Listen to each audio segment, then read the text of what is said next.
The first thing my financial advisor said when I walked into his office wasn't congratulations. It was, don't tell your in-laws yet. Not a single word. I'd just settled a wrongful termination lawsuit against my former employer, a mid-sized pharmaceutical company in Ohio that had pushed me out after I reported safety violations to the FDA. 3 years of fighting. 3 years of depositions, appeals, sleepless nights, and a marriage that nearly cracked under the pressure, and at the end of it a settlement, $1.4 million, plus a confidentiality clause I had to read 4 times before it felt real. My advisor, whose name was Fletcher, Walter Fletcher, 60-something, the kind of man who wore the same brown cardigan every Tuesday and kept a dying cactus on his desk like a point of pride, had been with me through all of it. He knew my case. He knew my numbers.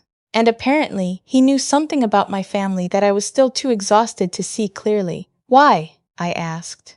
He leaned back in his chair and looked at me the way a doctor looks at a patient before delivering news they've been sitting on for a while. Because I've seen what happens, he said simply. Give me 2 weeks, then we'll talk about next steps. I nodded, tucked the folder under my arm and drove home. I told my husband about the settlement that night. Of course I did, we'd been in it together. But I told no one else. Not my mother-in-law, not my sister-in-law, not the extended family group chat that had gone suspiciously quiet during the years we were struggling. Fletcher had said 2 weeks. I gave it 10 days. Then I told my husband we should share the news at his family's Sunday dinner, and then Fletcher told me to lie. Not fabricate something from scratch, just let the numbers slip the wrong way. Tell them the settlement had fallen through at the last minute. That after legal fees and taxes and everything else, we'd walked away with almost nothing. Maybe $30,000. Enough to pay down a little debt, nothing more. Say it like it hurts, Fletcher told me, because it would hurt, so it won't feel fake. I thought he was being paranoid. My husband's family wasn't perfect, but they weren't. I didn't have words for what I thought they weren't. I'd spent 6 years in that family. I'd brought green bean casserole to Christmas and driven my mother-in-law to her hip replacement surgery and sat through 4 hours of my sister-in-law's wedding rehearsal dinner, even though she'd never once asked how the lawsuit was going. They weren't warm. But I didn't think they were the other thing. I was wrong. Sunday dinner was at my mother-in-law's house in Westerville, a 2-story colonial with a wrap-around porch and a kitchen that smelled permanently of old coffee and carpet cleaner. My husband and I arrived together. His sister and her husband were already there, along with his uncle from Columbus, and a cousin I'd met maybe 3 times, who had recently started calling himself a real estate investor. The news came out the way Fletcher had coached me. My husband set his fork down, squeezed my hand, and said we had an update about the case. I took a breath and delivered the line flat. The settlement had been renegotiated at the last minute. By the time legal took their cut and we paid back the loans we'd taken against our 401k, we were looking at around $25,000–30,000. It wasn't nothing, but it wasn't what we'd hoped. There was a silence. My mother-in-law said, "Oh, sweetheart." Her voice was soft, sympathetic. I almost believed it.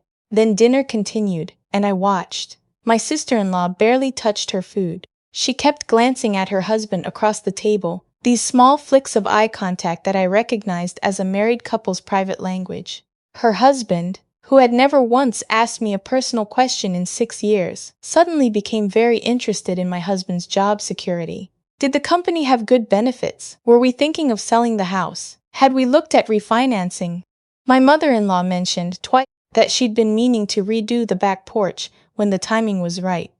The cousin with the real estate career leaned over at one point and said he had an investment opportunity that was perfect for people who needed to make their money work harder.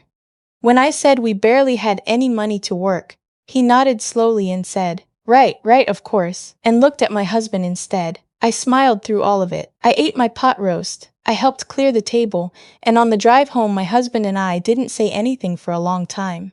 Then he said, "Did you notice my mom never asked if you were okay?" I had noticed. 3 days later I got a text from my sister-in-law. It was long. She wasn't usually a long text person, and it started with how much she cared about us and how family was everything, and she'd been up at night thinking about our situation. She said she had something important to discuss, and could we meet for coffee, just the 2 of us, without the husbands. I showed the text to Fletcher. He read it twice and said, "Don't go alone," and record the conversation. Ohio's a one-party consent state. I met her at a Panera near her house on a Wednesday afternoon. She was already there when I arrived, sitting with her hands wrapped around a coffee cup, wearing the expression of someone preparing to be generous. She asked how I was holding up. I said we were managing. She said she admired my strength. I thanked her. Then she got to it. She said that she and her husband had been talking, and that they were worried about us, and that they wanted to help, but also, she needed to be honest about something. She said that years ago, when my mother-in-law had set up her estate plan, the original intent had been to divide assets equally among her children and their spouses.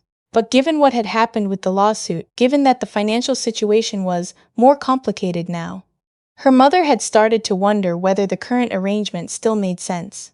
She paused there, watching me. I kept my face neutral. Something Fletcher had told me echoed in my head. Don't react. Collect. My sister-in-law continued. She said her mother wasn't trying to be unkind. She just wanted the estate handled responsibly. And given that my husband and I were dealing with, quote, significant financial instability, it might make more sense to restructure things so that any inheritance came to her and her husband first, to be managed and then distributed once things stabilized. She reached into her bag and set a single folded paper on the table. It's just a consent form, she said, to allow the estate attorney to revise the beneficiary structure. It's standard. I looked at the paper, I looked at her. She had actually printed out a document. She had brought it to a Panera. She had ordered a coffee and waited and rehearsed what she would say, and she genuinely believed, that I would read those words and sign my name. I picked up the paper, I looked it over slowly, the way someone who is surprised and overwhelmed and possibly about to cry might look it over. I folded it and set it back on the table. I need to think about it, I said. She reached over and patted my hand. Of course, take your time. But sooner is better. The attorney has a window next week. I drove straight to Fletcher's office. He was already on the phone when I walked in. He held up one finger, finished his call, and then I put the recording on the table between us and pressed play. We listened to the whole thing together. When it ended, Fletcher leaned forward and folded his hands. Okay, he said. Here's what's actually happening. He explained it like this. My mother-in-law's estate included a property in her name, a rental house in Dublin, Ohio, that she'd inherited from her own mother 20 years ago and had never told her children she planned to leave equally between them. My husband didn't know the full value. Nobody did, except the estate attorney, because my mother-in-law had kept it quiet. Fletcher had done some research after I first came to him, because that's what Fletcher did. He looked at the whole picture, not just the part people showed him. The Dublin property was currently worth somewhere in the range of $380,000. If you sign that consent form, Fletcher said, your husband's share gets folded into your sister-in-law's management. Legally, managed and then distributed is not the same as will be distributed, especially if the timeline is left open, especially if there's no enforcement mechanism. I stared at him. She brought a document to a Panera, I said. People do surprising things when they think the math works in their favor, Fletcher said. He slid his own folder across the desk. Inside was a letter from an estate attorney. A different one, someone Fletcher had worked with for years, and a summary of my husband's existing rights as a named beneficiary under his mother's current will. There was also a one-page note explaining that any modification to that will require my husband's knowledge and written consent, not mine, and that what my sister-in-law had asked me to sign was, at minimum, a misrepresentation of the process. At worst, it was fraud. I sat in that chair for a long time. Then I said, what do we do? Fletcher looked at me over his glasses. We tell your husband everything. Tonight. And then we let the attorney make a phone call. My husband took it harder than I expected. Not because he was surprised exactly. I think some part of him had been cataloging things for years, the way you do when you love people and don't want to name what you're seeing. But hearing it laid out, step by step, the dinner, the text, the Panera, the printed form, I watched something shift in him. Not anger, not right away. Something quieter, like a door closing. We sat at our kitchen table until almost midnight. He kept saying he needed to understand how long had this been the thinking? Had his mother asked his sister to do this, or had his sister decided on her own? Did it matter? I didn't know the answers. I only knew what I had recorded, and what Fletcher had found, and what a woman who called herself my family had set in front of me at a Panera on a Wednesday afternoon. The estate attorney Fletcher referred us to was named Whitmore, sharp, efficient, a woman in her 50s who had seen, she told us, every variation of this particular story. She reviewed everything in less than 48 hours and confirmed what Fletcher had said. She also found something else, a document filed 6 months earlier in which my mother-in-law had already begun the process of removing my husband as a co-beneficiary on the Dublin property, without notifying him. That filing was incomplete. It had not yet been executed, but the intent was recorded. Whitmore said, "They moved before they knew you knew. The question is whether they'll push forward now or whether they'll wait." They waited 4 days. Then my mother-in-law called my husband directly. Her voice on the phone was the voice I'd heard at Sunday dinner, soft, a little tired, the voice of a woman who had given a great deal and was owed consideration. She said she'd heard I was asking questions about the estate. She said she hoped this wasn't going to become something complicated. She said family was more important than money, and she hoped we could all sit down and talk like adults. My husband told her he needed a few days to think. He hung up and sat very still for a moment. Then he said, "She called you asking questions. You didn't ask anyone anything." He was right, nobody had called me. Nobody had mentioned that I'd met his sister for coffee. My mother-in-law had either been told a version of events by her daughter, or she'd assumed I was the one making trouble, 'cause when money disappears in a family, it's usually easiest to blame the one who married in. Whitmore sent a letter the following Monday. Formal, measured, precisely the right temperature. It referenced the incomplete filing. It referenced the recording. It requested, on behalf of my husband as a named beneficiary, full disclosure of the estate's current structure and a halt to any further modifications pending review. I was not there when my mother-in-law received it, but my husband's uncle called him that same afternoon, which told us the letter had made the rounds quickly. The uncle said my husband was making a mistake. He said I was the one driving this, which was probably true in the sense that I had gone to Fletcher, and Fletcher had seen what he saw, and none of this would have surfaced if I hadn't listened to him 10 days after my settlement closed. The uncle said that tearing up a family over paperwork was a sin. He said a lot of things. My husband thanked him for calling and did not change course.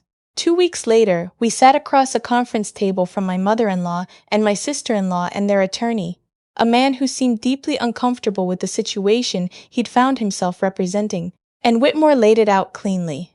The original will stood, the incomplete filing was withdrawn. Any future modifications to my husband's beneficiary status required his direct consent and 30 days written notice. The Dublin property remained jointly titled for both children. My sister-in-law said at one point that she had only been trying to protect her mother's wishes. Whitmore looked at her and said, "The recording suggests otherwise." My mother-in-law didn't speak much during the meeting. She looked smaller than I'd ever seen her. Not physically, but in the way people look when they've been certain of something for a long time and the certainty has just been taken away. At one point she looked at me across the table and I thought she was going to say something. She didn't. On the drive home, my husband asked me if I regretted telling him.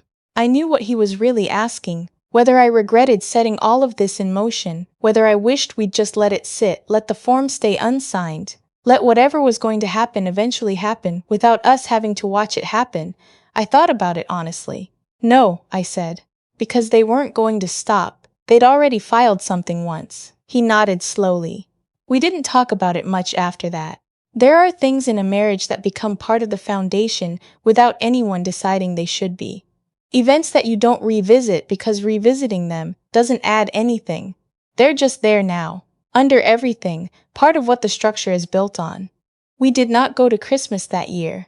We said we were traveling, which was partially true. We spent 4 days in Asheville and ate good food and walked in cold air and didn't talk about estates or attorneys or Panera or any of it. Fletcher called me in January to go over our actual financial picture, the real numbers, the $1.4 million, what we'd done with it, what we should do next. He had a low-drama way of talking about money that I'd always appreciated. Practical, no theater. At the end of the call he said, "You did the right thing letting it surface." I said I wasn't sure it had made anything better exactly. He said, "It made it true." That's different from better, but it's more important. I've thought about that a lot since then. The difference between making something better and making something true. My in-laws hadn't changed after the meeting. My mother-in-law still sent a generic card at Easter. My sister-in-law texted occasionally, cordial and slightly too careful, like someone aware they were being observed. The relationship didn't recover, but it had never been what I thought it was, so maybe recover isn't the right word. What changed was that I stopped building on top of something hollow, stopped bringing green bean casserole to a table where someone was already calculating what I was worth to them on the way out. That's not nothing. That's actually a lot. There's one more thing, and I almost didn't include it because it sounds too neat, like the kind of ending that gets written in, but it happened and it's mine, so I'll say it. About 4 months after the estate meeting, I got a call from a number I didn't recognize. It was a woman, older, a little formal, who introduced herself as a friend of my grandmother-in-law's. My husband's grandmother, who had died 11 years ago, before I was in the picture. She said she'd been going through some old papers and had found a letter with my husband's name on it, left with instructions to be passed on when the time was right, and she'd been sitting on it for too long, and her conscience had finally gotten to her. She mailed it to us. We got it on a Thursday. It was short.